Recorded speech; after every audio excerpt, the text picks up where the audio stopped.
Kalau seandainya teman-teman ada yang memikirkan mengapa di era modern sekarang ini kita tidak lagi mendengar ada kasus penculikan alien seperti di era-era tahun 1940-an hingga tahun 2000-an akhir.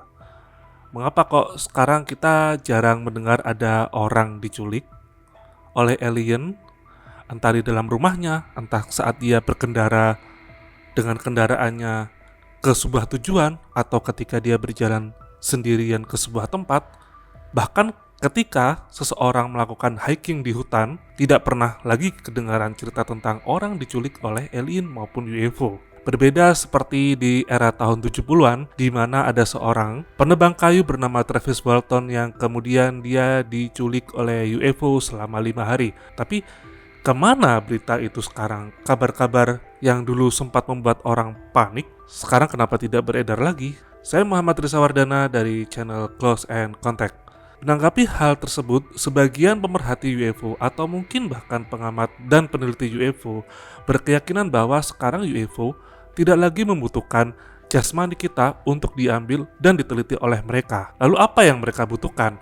Mereka meyakini adanya soul abduction. Soul abduction adalah modus yang dipakai oleh alien atau UFO untuk mengambil jiwa manusia untuk diculik dan diteliti atau diberi pesan tertentu.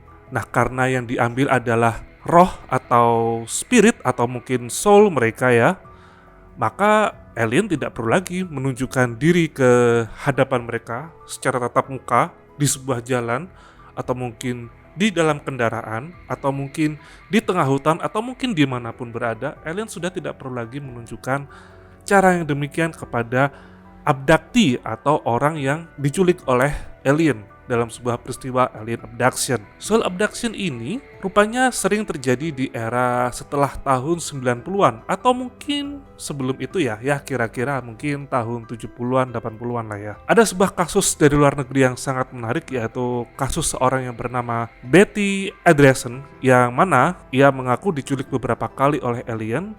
Ia sebelumnya pernah melihat alien grey ya. Kalian pasti tahu lah alien grey yang sering sekali muncul dalam kasus penculikan alien abduction. Pada kasus Betty Andreasson, alien Grace ini beberapa kali terlihat menembus tembok ke dalam rumahnya. Dan ia pun, maksud saya Betty Andreasson juga beberapa kali diculik oleh alien Grey ini dengan cara yang cukup memaksa. Dan umumnya Betty Andreasson ini diculik di dalam kamarnya ya. Jadi saat ia sedang tidur atau sedang istirahat di dalam kamarnya.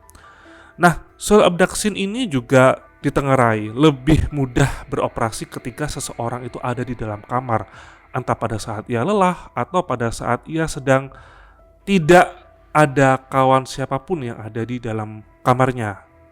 Nah, umumnya kalau kita ada di rumah dan kita ada di dalam kamar, kita merasa percaya diri, privasi terjaga, atau mungkin kita merasa aman ya, karena kamar hanya berukuran 3x3, 4x3, atau mungkin tidak lebih dari 5 meter mungkin ya, atau bahkan tidak mungkin lebih dari 7 meter kecuali kalau Anda orang kaya.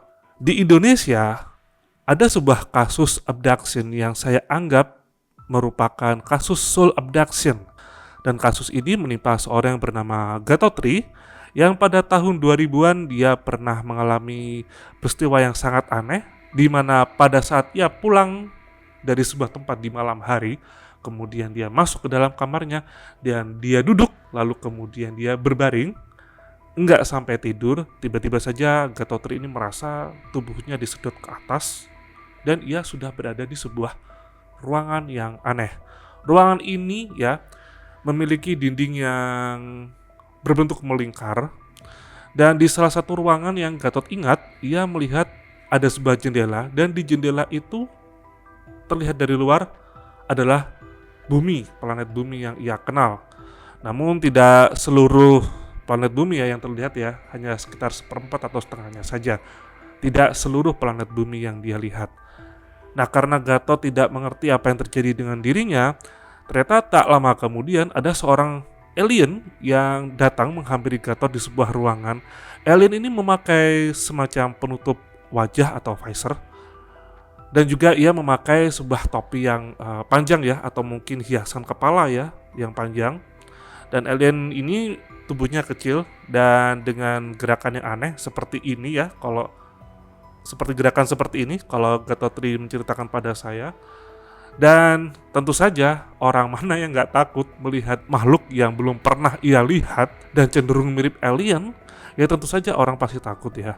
Gatotri kemudian berlari meninggalkan ruangan tersebut dan di ruangan lain ia menemukan sesuatu yang seperti tuas.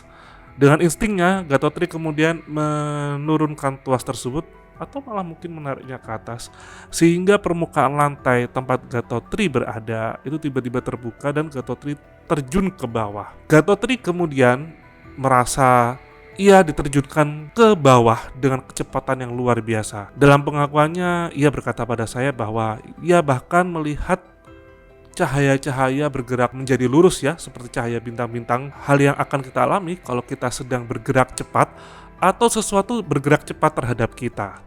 Nah, ketika Gatot kemudian sudah terjun dengan kecepatan yang tinggi, sontak saja dia kemudian kembali ke kasurnya, ke atas ranjangnya tersebut, dan hal yang pertama kali ia lakukan adalah ia memeriksa plafon rumah atau plafon kamarnya.